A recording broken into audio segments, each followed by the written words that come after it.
Today's video, the black pearl finally gets some attention. Stay tuned.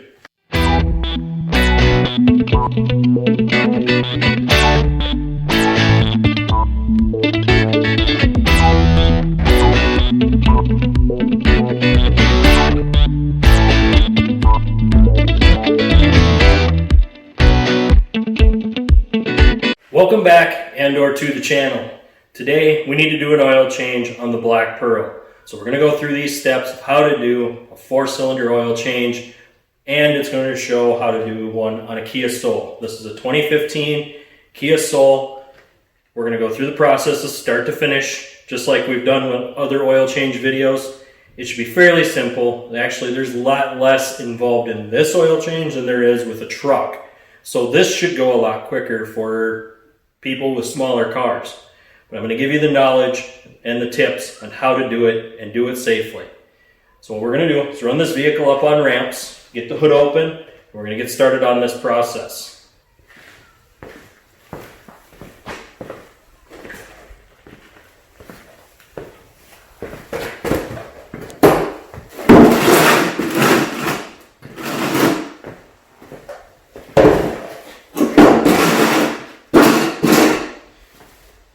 In some of my other videos, I didn't show driving up on the ramps. I do want to show that in this process, so I'm going to show how to safely roll up on the ramps so that you don't roll over the kick pad on the ramp.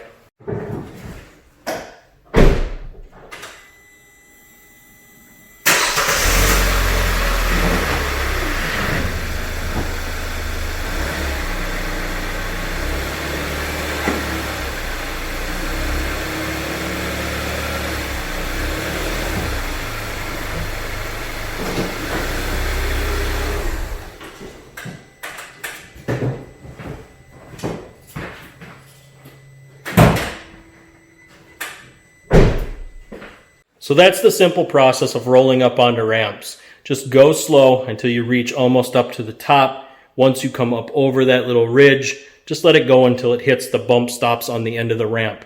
Make sure when you buy ramps with large bump stops at the end so that you don't jump over the ramp. If you jump over the ramp, they're going to get wedged up underneath the vehicle. Then you'll have to use a jack to get it off of there. But we're going to go ahead and open up the hood on this vehicle. And while we're here, we can make this a simple process of just checking our fluids right now since we're already right here.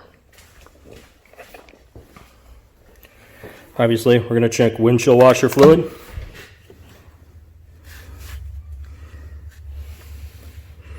This one will need some, so I'm just going to leave that open. The coolant is a little harder to check because it is tucked down behind the radiator core support right here and the intake manifold. So it is more difficult to get to. This is where you have to add, not here.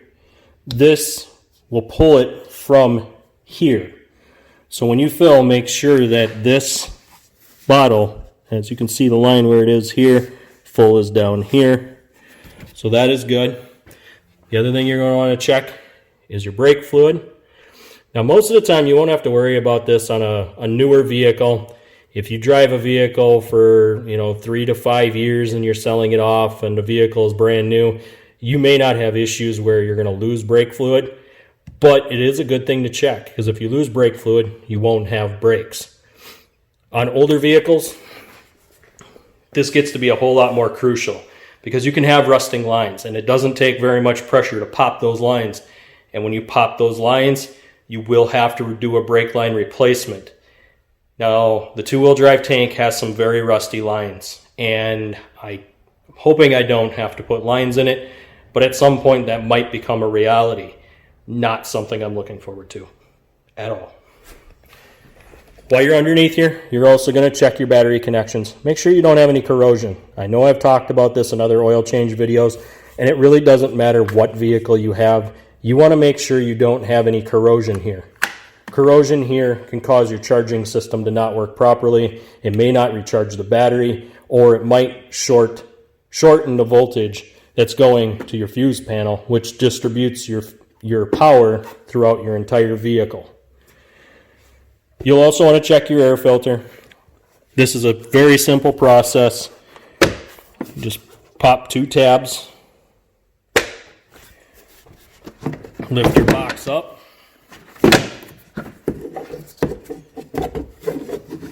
and pull your filter out. Like I said, there's a couple of different ways to test these filters. Don't be afraid to do a mix of how to test them, but one easy way to test these is just to use a flashlight, go across the pleats, just like this. Oftentimes this will be a lot quicker than trying to find ambient light, and if you're doing your oil change a little bit later in the afternoon, you may not have a whole lot of light coming through a window to where you can do that, such as right now I'm doing this in the later afternoon. So it doesn't work for me to use ambient outside light. So the flashlight test is a much better technique under low light situations. So what I'm going to do is spin my filter around, drop it down inside my air box like so. Then I've got 2 tabs on the back that I clip it into, and then lift my clips up into place. Lift both clips up.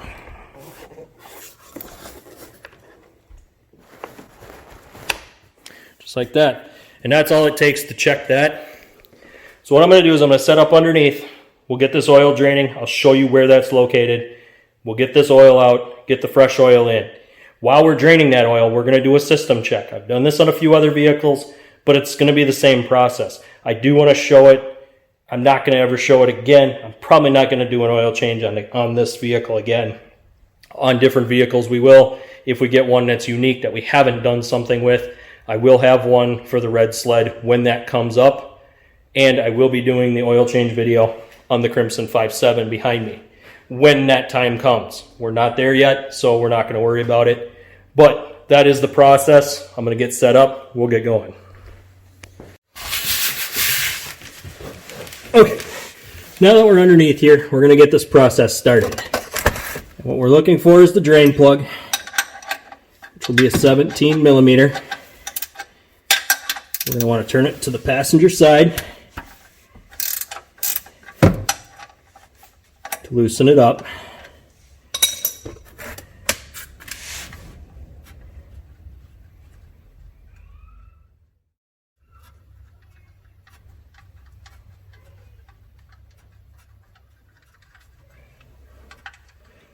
Like I said, when you get to do this, make sure you grab everything you need right away. Make sure you've got your rags. You're going to want to test your oil. Make sure that it hasn't broken down yet.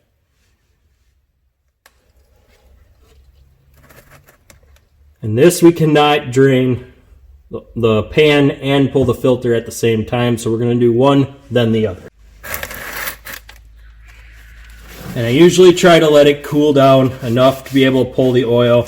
This isn't something you want to do right after you drive a vehicle. You want to give it a chance to cool off.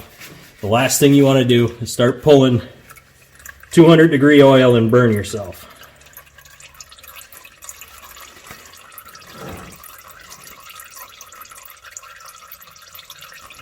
So what we're going to do is we're going to let this drain, and then we're going to go out and do the rest of the system checks on the vehicle while this is draining. Like I said, this process with this vehicle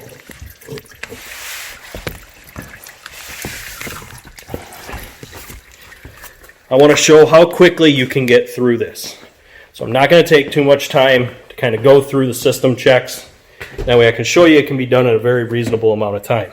So you will have to put the key in the ignition in order to turn all the lights on before you do the system check. You put the key in, turn it to the run position. Don't start the vehicle because there is no oil in it. You're going to go ahead and make sure your lights are on and turn your four-ways on. Now with your lights on, you can go around and do your system check. Turn signals, brake lights. If you have license plate lights underneath, you should have 2 of them on a Kia Soul. They'll be right up underneath here, so you'll want to check those. And the best way to do that is to stick your hand underneath the light and it'll shine onto your hand. You want to check Turn signals both sides. Now this vehicle does have turn signals in the mirror, so you are going to want to check those to make sure they're working. You've got a clearance light, a headlight, front turn signal, and fog lights. You're going to want to check all of those. Lastly, before you stop your system check on your lights, you want to make sure you check your high beams. Just turn your high beams on. Most of the time you can see them like if they're shining against a wall. Other times, come out and actually check to make sure that your high beams came on. Once that's done, you can go ahead, turn those all off.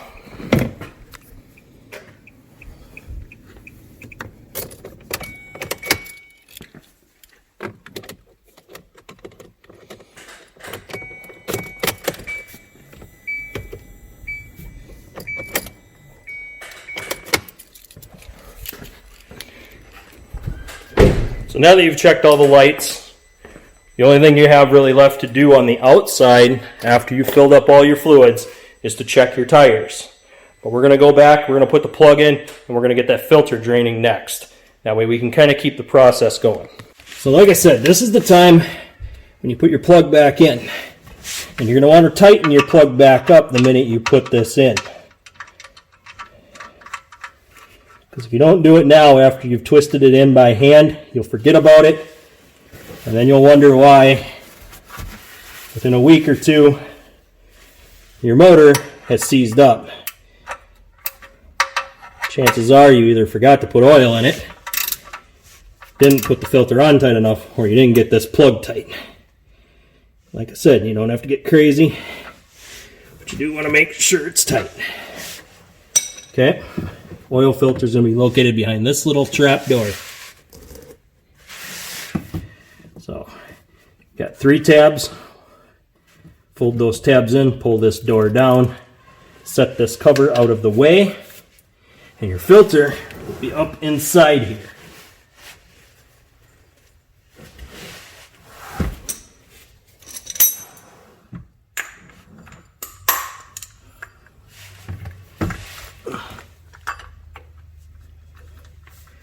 Make sure you get that filter socket on there tight.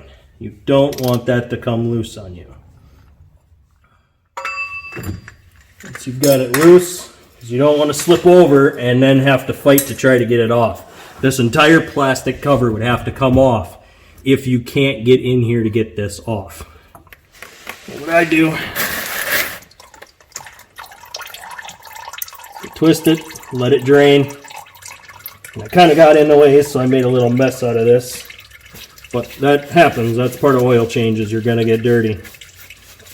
So I'll just take the time to clean up here a little bit before I finish taking that out.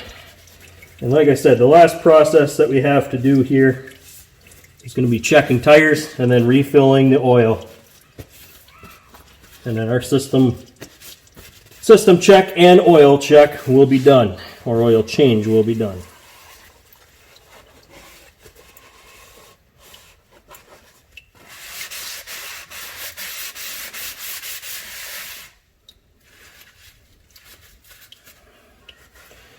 Sometimes it'll drain fast enough that you can just go ahead and go back in there right away. Spin your filter off. Sometimes it just needs a little bit of time to drain.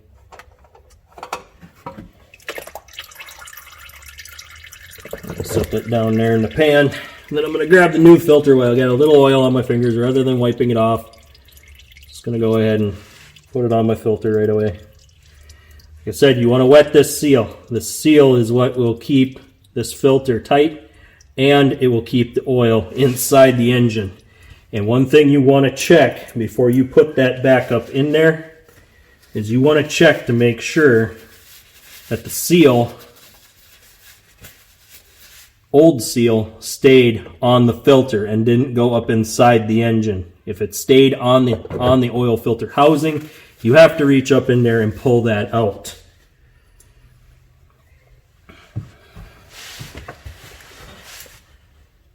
Okay.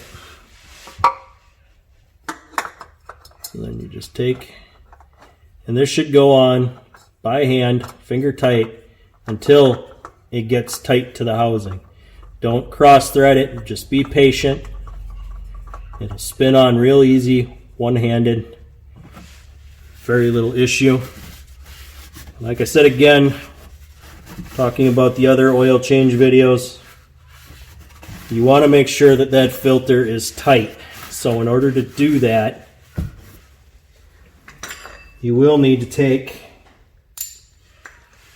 and put your socket back on it and grab at the base of the ratchet again, just to turn that filter tight.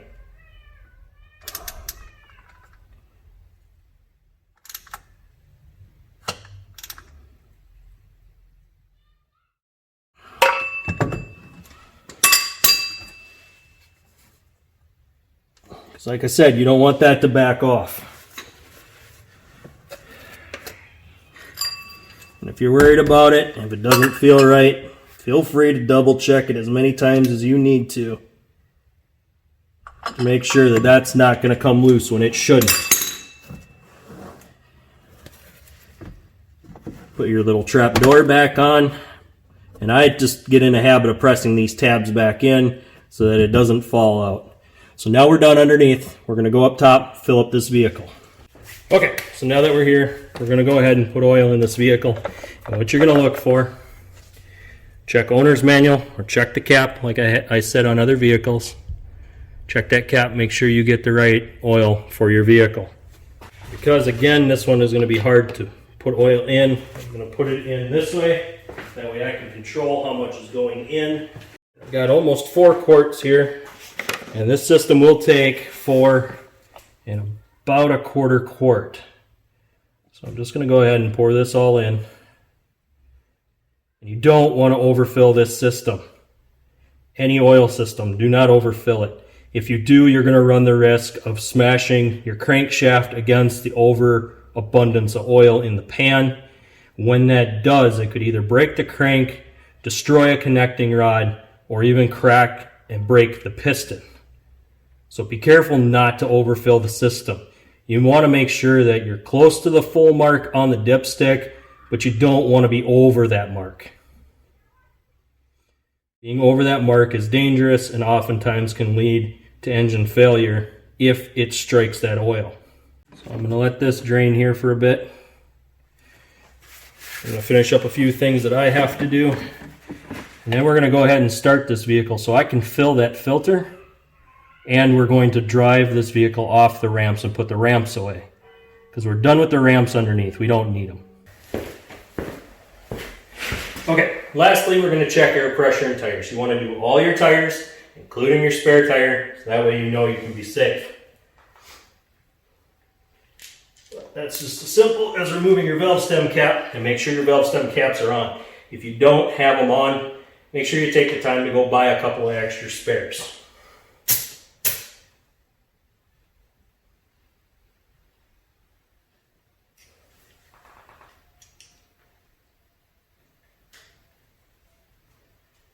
This one looks good. Like I said, you're also checking your tires. You want to make sure you don't have any debris shoved into the tread of the tire, such as a nail or a bolt or anything like that. This is the time to do a really thorough check of these tires, because you probably won't do this again until your next oil change.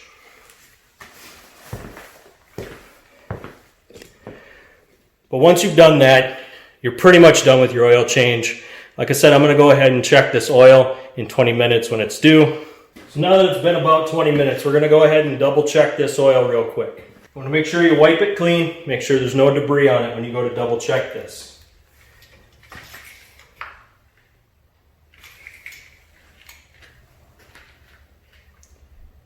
It does look like we do need to add a little bit yet. We are between the hash marks that it asks for. But if we want to be really careful, we'll just add a little bit. Nothing too crazy. We don't want to get crazy and have it be over full again like I was saying before.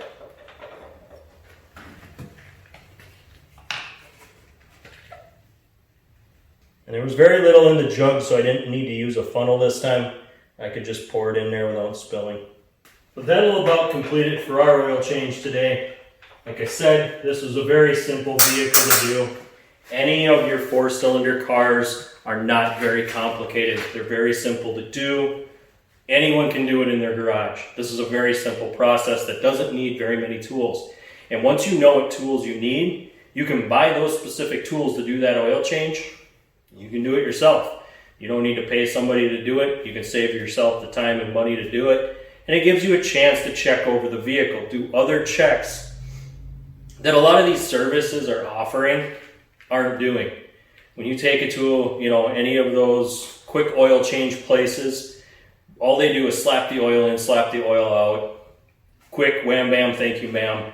They might do a small system check on the vehicle, but they're not going to take the time to really do an in-depth look and make sure you don't have something that rusted or broken or leaking somewhere else. If it ain't directly obvious to them when they first look at it, it's going to get missed. But doing that oil change yourself, you can take the time to make sure you do it so that it's done properly.